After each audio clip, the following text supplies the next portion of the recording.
secrets of different bills. At Uncle Demi, you need it, I got it listed, yeah. You wanna make it, I'll show you just how to make it, yeah. I got all the rarest bills, and I ain't done yet. Went from defenders to making bills like a prospect. Flow space and slashes to catching us with a law threat. You keep the medals cause the right one's coming up next. Only scratch the surface. Still they try to drag my name in dirt. They try to bring me down.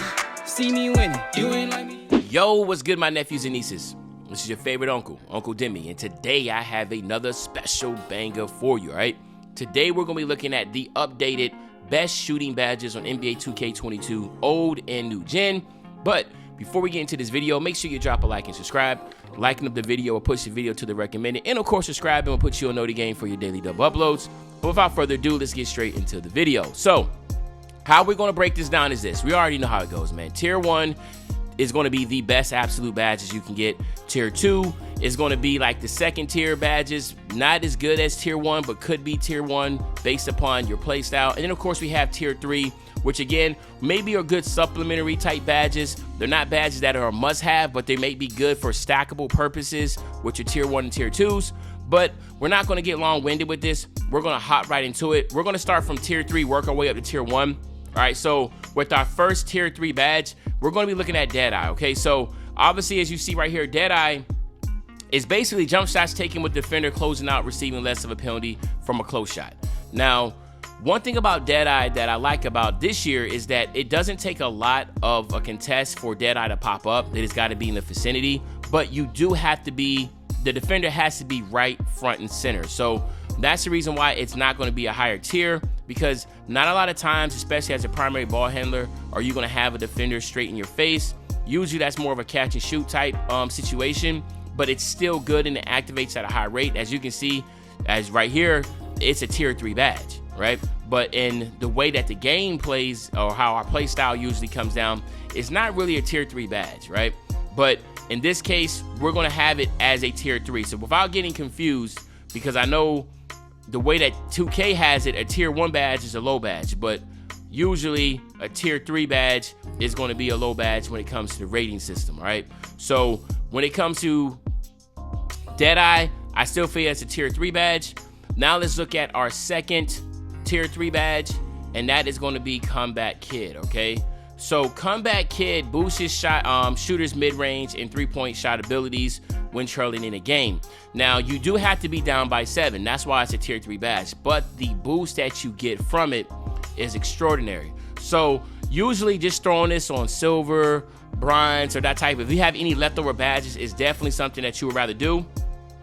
As you can see with clutch shooter, shot attempts that occur during the final moments, you just don't want to have this one. This one here is good, but Comeback Kid is better, right? Because especially in the park, all you have to do is, like I said, there's times when you're down, this badge will pop up, you just get it on bronze, you're going to be good to go, okay? So Comeback Kid is definitely a tier 3 badge. It's a good badge, but a supplementary badge that you can get at maybe at a silver or bronze level. And then the next one we're going to look at is Space Creator. Now, the reason why Space Creator is a tier 3 badge for me and not a tier 1 or tier 2 badge like higher up is because a lot of people don't play like this, okay? So Space Creator increases a player's ability to both his shots after creating space from the defender, as well as cross up an opponent on step back moves. So when I say a lot of people's not like that, a lot of people aren't necessarily doing hop steps and all that type stuff, trying to dribble and up. A lot of people just use LeBron James, size up, and then go back to the rim. That doesn't work. They back up, LeBron James, size up, run to the corner, fade, right? The way that dribbling is very simplified. So really, this badge is beneficial to really, really good dribblers that know how to combo up, know how to put those combinations together to create that space. So again, that's why it's a tier 3. For more experienced dribblers, that might be at a tier 2, maybe. I want to put a tier 1, but definitely at a tier 2. But it's right there on the cusp between a tier 1 and tier 3 badge, okay? So just to recap, all right, for our tier 3 badges, we're looking at Deadeye, we're looking at Comeback Kid, and we're looking at Space Creator. So maybe what I should do to make it even simpler, let's put these at silver level, right? So then we'll know that these are tier 3 badges, okay? Now let's look at tier 2 badges. Again, tier 2 badges, they can fluctuate depending on who you are. It might be tier 1 to you, it might be tier 2, but these are definitely must-have badges, especially for primary ball handlers. And the first one is going to be volume shooter. So we're going to put this tier 2 badges in gold, okay? So as a tier 2 badge, all right, volume shooter, after a player has taken a small handful of shots, an additional boost to shot attributes is given for every subsequent shot, whether it's a make or a miss. Now, obviously, this makes sense, man. This is like Kobe Bryant, Michael Jordan type takeover badge here, because the thing is this, you don't have to make the shot. All you have to do is just shoot. And if you are the primary ball handler on your team, or you somebody that loves to shoot, this is a must-have because the boost that you get is substantial. All my builds, my primary scoring builds always have this on Hall of Fame, right? It's a tier 1 badge, it's cheap, it's the value that you get from it is insane. I always put it as a tier 1, Hall of Fame as high as I can possibly get it. And I think you should too. The other tier 2 badge is going to be Amped. Now, Amped, I feel like a lot of people sleep on Amped. It reduces the penalty that fatigue has on a player and their ability to make shots. A lot of us do not have handles for days on gold. A lot of us rock handles for days on silver. Unpluckable might be on gold, but as a 6'9 build, as we have most 6'9 builds, you're just not going to get that high tier of handles for days. Plus, some people play good defense. You're flashing red sometimes. I love about Amped is that you literally, once you're getting fatigued, if you have this, for me, I try to get this as high as I possibly can too. Usually it's on gold or Hall of Fame. There's many times when I shoot, I feel like I get the greens because of my fatigue. My bar might be really low, my jump shot is slower, and I might miss the green window, but it expands on that green window and allow you to hit those shots. So that's why I always, again, rock with these. And when I say always, I mean like literally tier 1, tier 2 badges, I'm always going to have one, okay? And then my last tier 2 badge is going to be blinders. Now, blinders, this is the reason why I have blinders above Deadeye. Because blinders, this thing pops up. If they're not right in front of you, like they're a little bit to the left, a little bit to the right, all completely to your left, completely to your right, this pops up every time. And blinders is such a good badge. I mean, everybody knows the contest you get. If you're a spot up shooter sitting in the corner, it's so good. I mean, anybody and everybody that plays this game competitively or just knows the game knows that blinders is very important to stop these defenders from getting really, really strong contests on you. And even if they do get a contest, the contest system will just allow it to be a lot lower than what it was because you have blinders. So again, these are the tier 2 badges: volume shooter, Amped, and blinders, okay?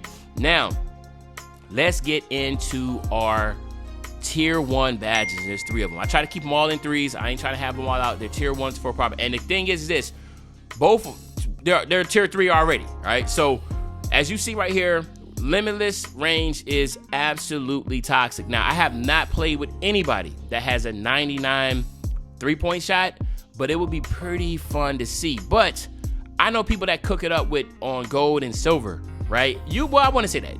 If you get takeover, you definitely shoot from half court. But I wonder if you can have Hall of Fame without having are you able to shoot it from half court?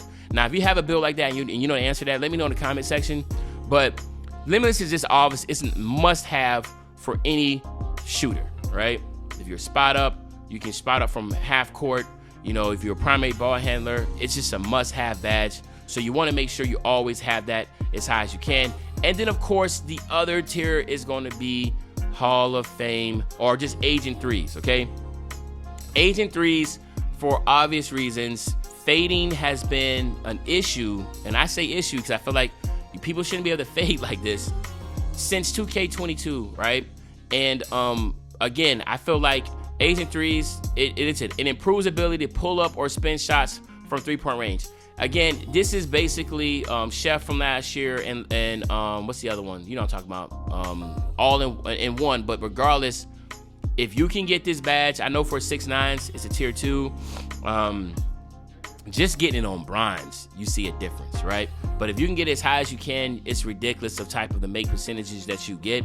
So again, I feel like this is always going to be one of the tier 1 badges. These 2 are always going to be a tier 1. I think the other one that I'm about to say is definitely tier 1. And I know a lot of people sleep on this badge, but let me go ahead and drop this down here. Let's just drop a couple of these down, all right? All right, it's going to be Green Machine, okay? Green Machine, to me, is definitely not the Green Machine from the previous 2Ks. This one right here, when it says gives an additional shot boost when consecutively achieving excellent releases on green shots, me personally, I get this after I green my first shot. this starts popping up after my first green shot. And I feel like, I don't know if it's, my head, but regardless, the higher I have this badge, the more consistent greens I get, okay? So I feel like this is always going to be a tier 1 badge for me. When I make my shooting builds, I'm always hunting for Limitless Range, Agent 3s, and Green Machine. So that's why I have these as my tier 1 badges. Let me know in the comment section what you think about these tier systems. Just to recap again, tier 3 is going to be Deadeye, Comeback Kid, Space Creator. Tier 2 is Volume Shooter, Amped, and Blinders. And of course, my tier 1 badges are going to be Limitless, Agent, and Green Machine, okay? But other than that, this is your favorite old head, Uncle Demi. I'll be back really soon with another banger, man. And when I say back soon with another banger, you know exactly what I'm talking about. I'm talking about tomorrow, man. I'm out.